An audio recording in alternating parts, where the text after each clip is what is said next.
Love मॅरेजचा लग्न केल्यानंतर नवरा बायकोने जमवला एकमेकांसोबत झगडा. अर्धा तास झाला असेल हे डायनिंग टेबलवर बसला होतो मी.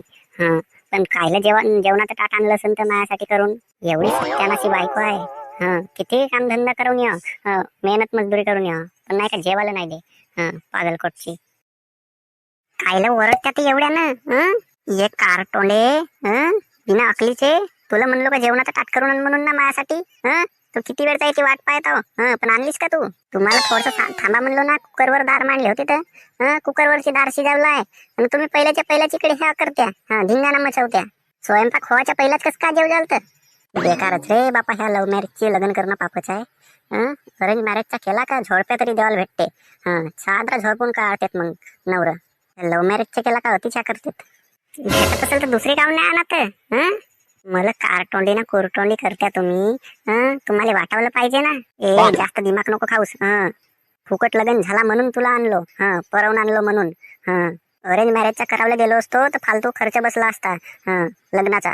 बरोबरच आहे ना, फुकटाच्या वस्तूची किंमत कोणालाच नाही कळत. अरे तुझी किंमतही कळून काही फायद्याची नसेस ना तू. कोणत्या वेळी कामात नाही पडस.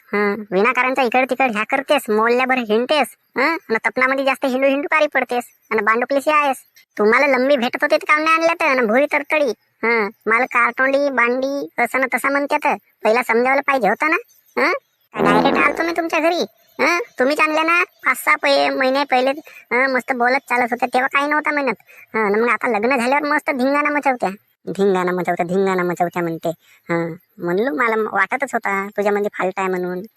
फरक आहे तुझ्यामध्ये. माझ्यामध्ये फरक होता तर तुम्हाला पहिला समजावलं पाहिजे ना. अरे कसा कसा पहिला समजल. लग्नाच्या पहिले तर मस्त गोड गोड गोड गोड बोलत होतीस. ना आता लग्न झाल्यावर मस्त झगडा करतेस माझ्यासोबत. माझीच गलती झाली. लव्ह मॅरेजचं लग्न करणेच बेकार झाला. पुन्हा अशी गलती नाही करणार. पुन्हा नंतर लग्न करणार. तुम्ही थांबा बरं. पुन्हा अशी गलती नाही करणार म्हणतात. अरे माझ्या बाप रे का. काही नाही म्हणणार. परवड. तू जा, नको जेवायला देऊस. मी आज उपाशीच राहीन. मला जेवण करावले देऊस नको. ना धिंगाणा मचवूच नको. बेकार रे बापा पिंट्या, बेकार. बेकार आहे हा लग्न करणे. लव्ह मॅरेजची बायको. वारला धिंगाणा. विनाकारांचा तरस. तो अरेंज मॅरेज परवडला. हा काही लव्ह मॅरेज कामाचा नाही. कोणाला पिंटू पिंटू करतात. काहून तुला माहित नसे का माझा टोपण नाव पिंटू आहे म्हणून? मी आपल्यासोबतच बोलत आहो. कोणाला काही नसं म्हणत. चल बरं ठीक आहे, मला वाटलं कोणी आला असतील घरी म्हणलं. अरे तू जाना आपला काम कर ना. विनाकारण मला हे त्रास देऊन राहिली आता. मी हिला काही म्हणलो नाही, काही नाही. फालतू त्रास देते. आता मला माहीतच झाला. लग्न करावचं होतं अरेंज मॅरेजचा. लव्ह मॅरेजचा करावचा नाही. आपल्याला कळली गोष्ट भाऊ. हिला माहित नसे का माझं नाव पिंटू आहे म्हणून? मी आपल्या सोबतच बोलत होतो एकटा एकटा. तरी मला विचारत्या कोणासोबत बोलत्या म्हणून, कोटचा पिंटू म्हणून. मला ओळख नाही काय हे आता? माझी ओळखी विसरली असेल. टोपण नाव हिला माहित नसे माझं नाव पिंटू आहे म्हणून. आता बघितल्या लव्ह मॅरेजच्या लग्नाची मजा. लव्ह मॅरेजचा लग्न करून सुनारी तो पिंटू एवढ्यानं पस्तावत आहे. ना त्याची बायको तरी ते पागल कुठची नाही तर ते आपल्या नवऱ्याला सुद्धा नसे ओळखत. कम हो का. पिंटू म्हणलं तर कोण पिंटू म्हणून विचारते ते त्याला. नवरा बायकोचा जमला धिंगाणा. लव्ह मॅरेजच्या लग्नाची मजा. काव कसा.